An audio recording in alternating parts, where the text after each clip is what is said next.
let's not forget that Congress is allowing this. Precisely. I think this is something that we've got to have at the forefront. We cannot forget that none of this madness would be happening now if Congress did their job. Yeah, sure, Donald Trump is a would-be autocrat. He is trying to claim power for the executive that it does not have. He is trying to take power away from other branches and dismantle our democracy. Yeah, we know the uber-conservative 6 on the Supreme Court are committed to their fringe unitary executive theory, some of them to their white Christian nationalist vision. We know that they are trying to do their damnedest to turn Donald Trump into a king. But we actually have 3 branches of government, and of those 3 branches, Congress is supposed to be the most powerful. The drum I have been beating all year, and I will continue to beat, is that Congress is abdicating their duty. Republicans in Congress have betrayed their oath to the Constitution and to their constituents. I think it was back in March that I made a video entitled "Congress Could Stop This Now."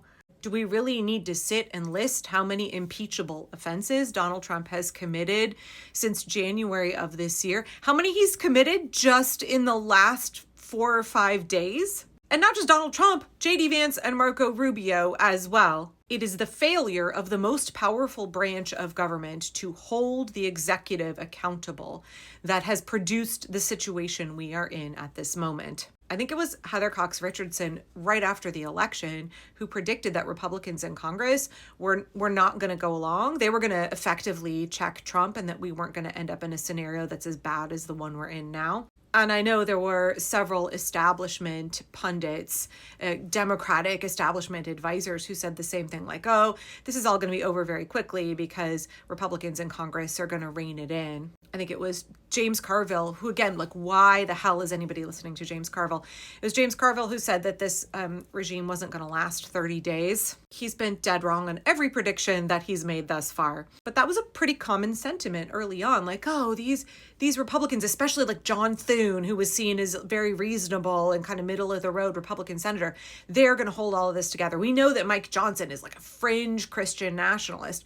When Kevin McCarthy was removed as speaker and people were like, yeah, because Kevin McCarthy, you know what he is. To me, Kevin McCarthy is very much that kind of smarmy, slimy, opportunistic politician. This is not a dig on California, but Kevin McCarthy gives like Republican Gavin Newsom vibes to me. But when McCarthy was replaced with Mike Johnson, I was like, oh no, this is not good, because Mike Johnson is an ideologue, and we've definitely seen that play out so far this year. He is committed to his white Christian nationalist vision. There is nothing Mike Johnson won't do for Donald Trump because he sees that as furthering his Christian nationalist vision. He is a religious zealot. And we could talk about the speculation of how hard he's got to confirm his Christian nationalist worldview in order to justify him keeping himself so far crammed into that closet. But regardless, it's far worse to have somebody who is, oh, hang on, my pie's coming out of the oven. Hang on a sec.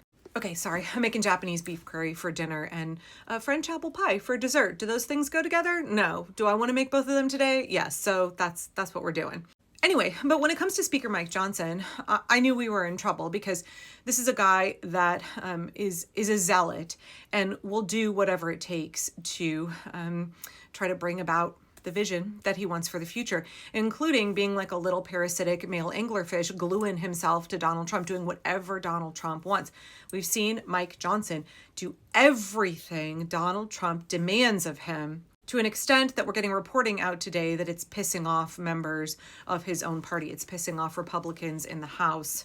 Mike Johnson has been beholden to Donald Trump and his own white Christian nationalist vision. He's been beholden to that more than his oath to the Constitution, more than to his constituents, more than to anything else. But people thought, like John Thune in the Senate, okay, he'll be this kind of tempering force on Mike Johnson, but that has not been the case. Republicans have all folded, every single last one of them. The majority of this year have folded. Yeah, we had Massey in the House who has, co-sponsored the discharge petition. That doesn't mean he hasn't supported Donald Trump on virtually, pretty much everything else. But It is Republicans in both the Senate and the House who have said, we're actually not going to do right by our constituents. The constituents are the boss of the members of Congress. We, the people, we are the boss. We are the employers. We are the ones with power who loan it out to our elected representatives to represent us. And the failing here, you see, is not so much that Donald Trump is trying to claim power that he doesn't have with all of his executive orders and taking charge and dismantling government departments that he doesn't have a right to dismantle, withholding funds that have already been allocated by Congress, right? Trump is trying to subvert Congress's role. He's trying to take away power from Congress. And the thing is that all year long, Congress has just let him. Our founding fathers did not foresee a scenario in which some dude was going to try and make himself a king, and all of the members of his party in Congress were like, yes, daddy, we'll just give up all of our power. We'll just let you do whatever you want.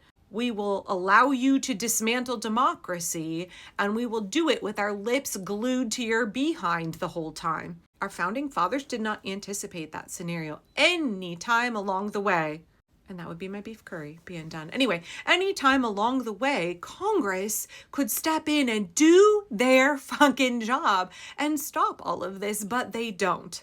We hear from members of the House and like Lisa Murkowski in the Senate that they're afraid of Donald Trump, that they know what's happening is wrong, that it's going to hurt their constituents, and they go ahead and vote for it anyway. They know it's wrong and they do it anyway because they are more afraid of Donald Trump than they are of us. Maybe they're not even afraid of Donald Trump. They care about their own wealth and power more than they care about their conscience, more than they care about their ethics, more than they care about the Constitution, more than they care about the future of this nation, more than they care about the lives of 340 million Americans. At the end of the day, Congress is allowing all of this to happen. At the end of the day, we have seen courts overwhelmingly, except for SCOTUS, come in and check Donald Trump. But over and over and over and over again, we have watched Congress lay down even when they know that it is wrong. Maybe they have failed to understand what we, the American people, know, which is that there are far more of us than there are of them.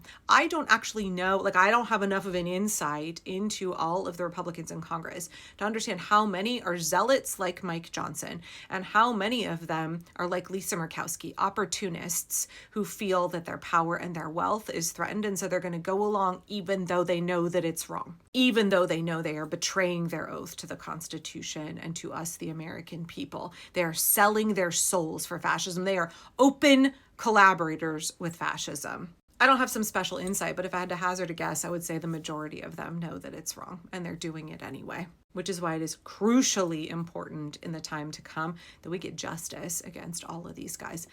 They are failing to do their duty. They are allowing it's beyond like tacit approval. It's beyond capitulation. They are empowering Donald Trump to carry out a fascist takeover of the United States and to commit an ethnic cleansing against immigrants in the United States, to dismantle the United States, to make us less, to regress us, to make us weaker and less prosperous as a nation, to inflict suffering on 340 million people. Congress is allowing all of that to happen. At any moment in time, they could begin impeachment proceedings. They could stand up and do their job. They could say, actually, no, you can't take away the power of the purse from us. Actually, no, you can't dismantle the Department of Education. Actually, no, you can't fire these people. Actually, no, you can't install these people without having the Senate vote to confirm them. Congress is the most powerful branch of government, and they are abdicating their duty. And I guess we need to ask, why is that?